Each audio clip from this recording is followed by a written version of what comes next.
Hello दोस्तों, good evening, नमस्कार। आप सभी का एक बार फिर से बहुत बहुत स्वागत है आप सभी के अपने यूट्यूब चैनल परीक्षा की शिक्षा में। उम्मीद करता हूँ, आशा करता हूँ आप सभी जो स्वस्थ हैं, कुशल मंगल अपनी तैयारी जो अच्छे और बढ़िया तरीके से कर रहे हैं। तो जो भी क्लास में फर्स्ट टाइम आए हैं, पहली बार है, उन सभी को बता दिया हमारे चैनल पे आपकी जो है बीएड परीक्षा 2025 की जॉब की तैयारी साथ रेगुलर बेसिस पे करवाइए। तो जिसे भी तैयारी पूरी करनी है, कंप्लीट करनी है, चैनल को सब्सक्राइब करके आप लोग हमारे साथ जुड़ रहिए। क्लास का समय देखिए, जीके जीएस की जो है सुबह 10 बजे देखने को मिलती है। रीजनिंग की जो क्लास है दोपहर को 1 बजे देखने को मिलती है। कला की जो क्लास है शाम को 4 बजे, और हिंदी की जो क्लास है शाम को 7 बजे आपको हमारे यहाँ पर देखने को मिलती है। तो आप सभी को इसी टाइम पर क्लासेस से जुड़ना, अपनी तैयारी को जो है पूरा और कंप्लीट करना। नीचे डिस्क्रिप्शन आ चुका है इंस्टाग्राम और टेलीग्राम का लिंक मिलेगा, तो आप हमें इंस्टाग्राम पर फॉलो कर लेंगे और टेलीग्राम चैनल को ज्वाइन करेंगे। टेलीग्राम चैनल पर डेली बेसिस पर आपको क्लास का अपडेट मिल जाएगा। बाकी जो अपडेट है क्लास के रिगार्डिंग और एग्जाम के रिगार्डिंग रिगार्डिंग जो आपको टेलीग्राम चैनल के माध्यम से मिलते रहेगा। तो आप लोग को जो है टेलीग्राम चैनल को ज्वाइन करके रखिएगा। ठीक है, चलिए क्लास स्टार्ट करते हैं। बिना किसी देरी के एक एक क्वेश्चन को ध्यान से अच्छे से देख कर उत्तर देने की कोशिश करते हुए आगे बढ़ेंगे। ठीक है, क्या दिया गया? पहला क्वेश्चन आपका 51 से स्टार्ट हो रही है। और स्टार्ट होने से पहले जिसने अभी तक क्लास को लाइक नहीं किया, क्लास को लाइक करेंगे, क्लास को अपने दोस्तों का शेयर करेंगे, और जिसने अभी तक चैनल को सब्सक्राइब नहीं किया, सबसे इंपॉर्टेंट है आप लोग चैनल को सब्सक्राइब कर ले। ठीक है, पहला क्वेश्चन आपका 51 नंबर, इनमें से मैथिली शरण गुप्त की रचना कौन सी नहीं है? बताइए। रंग में भंग, भारत भारतीय, साकेत या प्रिय प्रवास।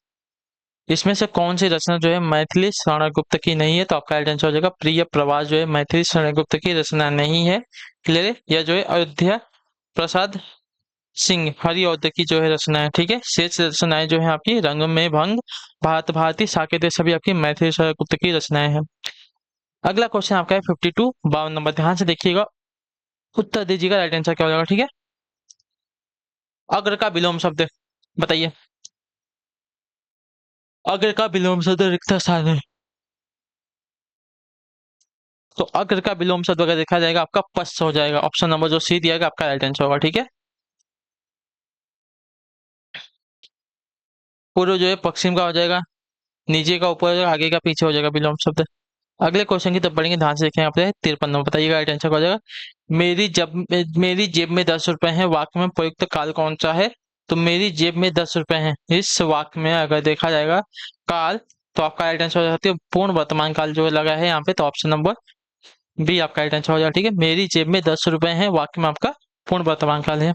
अगले क्वेश्चन की तरफ बढ़ेंगे, आपका है 54 नंबर, उत्तर देने की कोशिश करेंगे। राइट आंसर का वे तुम सम वे तुम सम तुम उन सम स्वामी में अलंकार कौन सा लगा है? वे तुम सम तुम उन सम स्वामी, इसमें अलंकार कौन सा है? तो इसमें आपका जो है उपमा अलंकार है। तो ऑप्शन नंबर जो डी दिया गया आपका राइट आंसर हो जाएगा। ठीक है, जहां समता या तुलना का भाव हो वहां आपका उपमा अलंकार लगा होता है। चलिएगा अगले क्वेश्चन की तरफ बढ़ेंगे, आपका है 55, 55 नंबर, बताने की कोशिश करेंगे। राइट आंसर का घटा शब्द का बहुवचन रूप क्या हो जाएगा? बताइए, घटा शब्द का बहुवचन रूप कौन सा है? तो घटा शब्द का बहुवचन रूप देखा जाएगा तो घटाएं होता है। ऑप्शन नंबर बी आपका राइट आंसर हो जाएगा। ठीक है, घटा शब्द का बहुवचन आपका घटाएं है, जो अकारांत स्त्रीलिंग शब्द में ए प्रत्यय जो का जो है बनाया गया है। अगला क्वेश्चन आपका है 56, 56 नंबर, जहां गांठ तहां रस नहीं, जहां गांठ तहां रस नहीं, जहां जहां गांठ तहां रस नहीं, यह जानत सब कोई, इसमें कौन सा अलंकार प्रयोग किया गया है? तो इसमें अगर अलंकार की बात करेंगे तो आपका श्लेष अलंकार लगा हुआ। तो ऑप्शन नंबर जो सी दिया गया आपका राइट आंसर हो जाएगा। जहां गांठ तहां रस नहीं, जहां गांठ तहां रस नहीं, यह जानत सब कोई, पंक्ति में आपका श्लेष अलंकार प्रयोग हुआ है। यहाँ एक से अधिक अर्थों का जो है संश्लेषण हुआ है। जहां जैसे कि गांठ यानी कि गन्ने में पड़ी गांठ जो होती है उसकी बात कर, ईर्ष्या या कुंठा की बात करता है। इसी प्रकार रस जो है पीने वाला रस अर्थात, और दूसरा होता है प्रेम, अर्थात जहां गांठ होती है वहां रस नहीं होता, अथवा जहां ईर्ष्या द्वेष या कुंठा रूपी गांठ होती है वहां आपका प्रेम नहीं होता। ठीक है, क्लियर से इसका है, जहां प्रेम अर्थात जहां गांठ होती है वहां रस नहीं होता, अथवा जहां ईर्ष्या द्वेष या कुंठा रूपी गांठ होती है वहां पर भी आपका प्रेम नहीं होता। ठीक है, अगले क्वेश्चन की तरफ बढ़ेंगे, ध्यान से देखिए। आपका 57 बताने की कोशिश करेंगे। राइट है, प्रथम विश्व हिंदी साहित्य सम्मेलन वर्ष रिक्त स्थान में आयोजित किया गया था।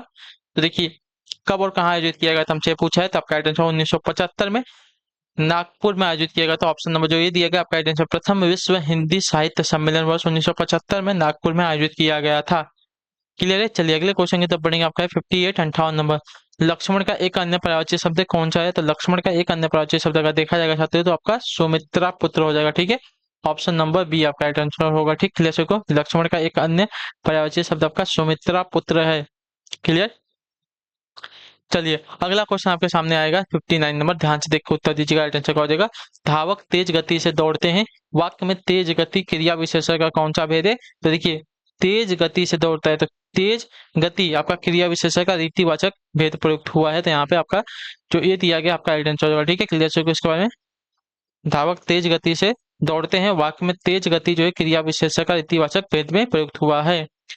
अगला क्वेश्चन आपका 60 नंबर, ध्यान से देखिएगा, बताइएगा महान का विपरीतार्थक शब्द क्या है। बताइए महान का विपरीतार्थक शब्द क्या है। तो महान का विपरीतार्थ शब्द आपका देखा जाएगा तो आपका तुच्छ हो जाएगा। ऑप्शन नंबर ए दिया गया आपका राइट आंसर हो जाएगा। ठीक है, जबकि अन्य शब्दों के विलोम शब्द आपके दुर्जन, कायर, अधीर हो जाएंगे। सज्जन का दुर्जन, वीर का कायर और धीर का अधीर हो जाएगा। ठीक है, क्लियर सभी को। चलिए अगले क्वेश्चन की तरफ बढ़ेंगे। 61 नंबर, कवि शब्द किस शब्द का एक वचन है। बताइए कवि शब्द जो है किस शब्द का एक वचन है। कवि लोग, कवि वृंद, कवि समूह, कवि दल। तो इसका राइट आंसर होगा कवि वृंद का। ठीक है, ऑप्शन नंबर जो बी दिया गया आपका राइट आंसर। कवि का बहुवचन आपका कवि वृंद होता है। ठीक है, क्लियर सभी को इसके बारे में। तो कवि वृंद का जो है कवि क्या है, एक वचन शब्द है। क्लियर सभी को इसके बारे में। चलिए अगला क्वेश्चन आपका है 62 नंबर प्रश्न, ध्यान से देखिएगा, बताइएगा राइट आंसर क्या हो जाएगा।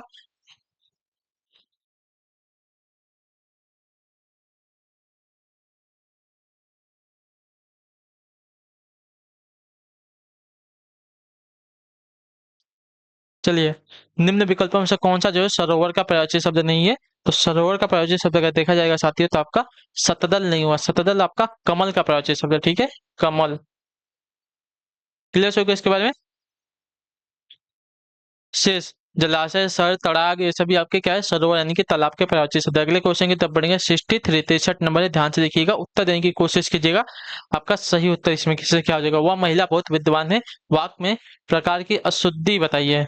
तो वह महिला बहुत विद्वान है, विद्वान नहीं होता, विद्वान का विदुषी होता है। ठीक है, विद्वान का विदुषी होता है स्त्रीलिंग। क्लियर सभी को। तो वाक्य में लिंग संबंधी अशुद्धि है यहाँ पे, तो ऑप्शन नंबर जो सी दिया गया आपका राइट आंसर होगा। ठीक, क्लियर होगा इसके बारे में। विद्वान का स्त्रीलिंग विदुषी होता है। अगले क्वेश्चन की तरफ बढ़ेंगे, आपका है 64 नंबर, अलका सरा सरावगी को किस रचना के लिए जो है हिंदी साहित्य अकादमी पुरस्कार मिला है। तो इसका राइट आंसर आपका हो जाएगा साथियों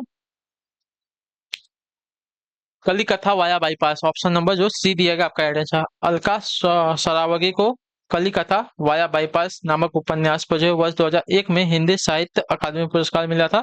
तो ऑप्शन नंबर यहाँ पे सी वाला राइट आंसर हो जाएगा। अगले क्वेश्चन की तरफ बढ़ेंगे साथियों, 65 नंबर बताने की कोशिश करेंगे राइट आंसर। लकीर का फकीर मुहावरे का शाब्दिक अर्थ क्या है, बताइए।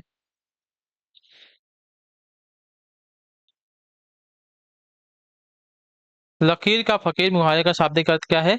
तो लकीर का फकीर होना मुहावरे का शाब्दिक अर्थ अगर देखा जाए तो पुरानी परिपाट पर चलने वाला। ठीक है, तो पुरानी परिपाट पर चलने वालों को क्या कहा जाता है, लकीर का फकीर। ठीक है, क्लियर हो गया इसके बारे में। चलिए अगले क्वेश्चन की तरफ बढ़ेंगे, आपका है 66 66। विप्र शब्द का समानार्थी बताइए। विप्र शब्द का समानार्थी क्या हो जाएगा। तो विप्र शब्द का समानार्थी अगर देखा जाए तो आपका ब्राह्मण होता है। ऑप्शन नंबर जो सी दिया गया आपका राइट आंसर होगा। ठीक है, जैसे को विप्र शब्द का समानार्थी शब्द का ब्राह्मण हो जाएगा। क्लियर सभी को यहाँ तक। अगले क्वेश्चन की तरफ बढ़ेंगे। 67 नंबर है, हिंदी का मानक रूप किस भाषा में विकसित हुआ है। तो हिंदी का अगर मानक रूप देखा जाएगा साथियों तो आपका खड़ी बोली में विकसित हुआ है। ठीक है, तो ऑप्शन नंबर जो सी दिया गया साथियों आपका राइट आंसर हो जाएगा खड़ी बोली। क्लियर। चलिए 66 नंबर है, मौसज आज मौसम आज कुछ सुहावना सा है, वाक्य में सुहावना शब्द किस का परिचायक है, बताइए। मौसम आज कुछ सुहावना सा है, वाक्य में सुहावना जो शब्द है किसका परिचायक है। तो आपका राइट आंसर हो जाएगा साथियों क्रिया विशेषण का। ठीक है, विशेषण का परिचायक है। सुहावना एक का है विशेषण है। ठीक है, जैसे वो मौसम शब्द के विशेषण के रूप में प्रयुक्त किया गया है सुहावना। क्लियर है इसके बारे में। अगले क्वेश्चन की तरफ बढ़ेंगे। 69 नंबर, प फ ब भ म रिक्त स्थान व्यंजन होते हैं, कैसे व्यंजन है यह। तो आपके ओष्ठ व्यंजन है। ऑप्शन नंबर जो बी दिया गया आपका राइट आंसर हो जाएगा। ठीक, क्लियर है इसके बारे में। इन व्यंजनों का उच्चारण करते समय ओष्ठ जो है परस्पर सट जाते हैं, इसलिए ये ओष्ठ व्यंजन कहलाते हैं। ठीक है, अगला क्वेश्चन आपका 70 नंबर, ध्यान से देख के उत्तर देने की कोशिश करेंगे राइट आंसर का। रस निष्पत्ति की दृष्टि से भक्ति रस का आलंबन निम्नलिखित में से कौन नहीं हो सकता, बताइए। रस निष्पत्ति की दृष्टि से भक्ति रस का अवलंबन निम्नलिखित में से कौन नहीं हो सकता? देवता, पुत्र, गुरुजन या ईश्वर। तो आपका राइट आंसर हो जाएगा साथियों यहाँ पे पुत्र। ठीक है, ऑप्शन नंबर जो बी दिया गया आपका राइट आंसर। रस निष्पत्ति की दृष्टि से भक्ति रस का अवलंबन पुत्र नहीं हो सकता। अगले क्वेश्चन की तो बढ़ेंगे 71 नंबर, ध्यान से देखें। जिसका शत्रु पैदा ही ना हुआ हो, इसके लिए एक शब्द निम्न में से कौन सा हो जाएगा? तो इसके लिए एक शब्द आपका देखा जाएगा साथियों, तो वाक्यांश के लिए आपका अजात शत्रु हो जाएगा। ठीक है, ऑप्शन नंबर जो सी दिया गया आपका राइट आंसर। जिसका शत्रु पैदा ही ना हुआ हो, इस वाक्यांश के लिए एक शब्द आपका अजात शत्रु है। अगला क्वेश्चन आपका 72 नंबर, घनिसत्ता का शुद्ध रूप निम्न में से कौन सा बताइए? घनिसत्ता का शुद्ध रूप कैसे हो जाएगा? तो घनिसत्ता नहीं तो घनिष्ठता होता है। ठीक है, घनिष्ठता, ऑप्शन नंबर सी वाला आपका राइट आंसर होगा। ठीक है, घनिष्ठता। चलिए अगला क्वेश्चन आपका 73 73 नंबर बताने की कोशिश करेंगे। राइट आंसर, निम्नलिखित जोड़ों में से उत्तम पुरुष वाले जोड़े को पहचानिए। उत्तम पुरुष वाले जोड़े को पहचाना, तो उत्तम पुरुष वाला जोड़ा मैं और हम होता है। ठीक है, तो ऑप्शन नंबर जो ए दिया कि आपका राइट आंसर। जिन शब्दों को बोलने वाला अपने लिए प्रयोग करता है उसे उत्तम पुरुष सर्वनाम कहा जाता है। अगला क्वेश्चन आपका 74 नंबर प्रश्न, ध्यान से देखिएगा, बताइएगा राइट आंसर। कटोरे भर उसने खीर खाई, वाक्य में अनुबद्ध संबंधक बोधक अव्यय कौन सा है बताइए? तो यहाँ पे भर, भर जो दिया गया आपका क्या है? अनुबद्ध संबोधन बोधक अव्यय है, तो ऑप्शन नंबर बी आपका राइट आंसर हो जाएगा। ठीक है, अनुबंध संबोधन बोधक अव्यय आपका भर है यहाँ पे। अगले क्वेश्चन की तरफ बढ़ेंगे, 75 नंबर आखिरी क्वेश्चन, ध्यान से देखिएगा, बताइएगा राइट आंसर का। कुल का अर्थ वंश होता है, परंतु इसके समरूपी शब्द कुल का अर्थ क्या हो जाएगा बताइए? तो इसका अर्थ हो जाएगा, देखिए, जिसमें छोटा ऊ की मात्रा लगी है उसका हो जाएगा कुल, लेकिन जिसमें बड़ी ऊ की मात्रा लगी है उसका अर्थ हो जाएगा साथियों किनारा, जैसे नदी का किनारा होता है उसकी बात कर रहा है। ठीक है, तो ऑप्शन नंबर बी आपका राइट हो जाएगा। ठीक, तो चलिए इसी के साथ जो आपकी क्लास है आज की यहीं पे कंप्लीट हो गई। आई होप कि आपको क्लास जो अच्छी लगी है, पसंद आई है, तो क्लास को आप लोग देखिए, अपना जो फीडबैक है नीचे कमेंट में बता दीजिए आपको क्लास कैसी लगी है। बाकी अगर क्लास अच्छी लगे तो क्लास को लाइक करके जाइएगा, चैनल पहली बात है चैनल को सब्सक्राइब करके जाइएगा, और हमें जो है कमेंट पे राय क्लास के बारे में जरूर बताइए आपको क्लास कैसी लगी। चैनल को सब्सक्राइब करके ही जाइएगा, क्लास को लाइक करिए। हम आपसे मिलेंगे आपकी अगली क्लास है, तब तक के लिए टाटा बाय बाय, जय हिंद, जय बात। आपसे क्लास से जुड़ने के लिए बहुत बहुत ही धन्यवाद साथियों।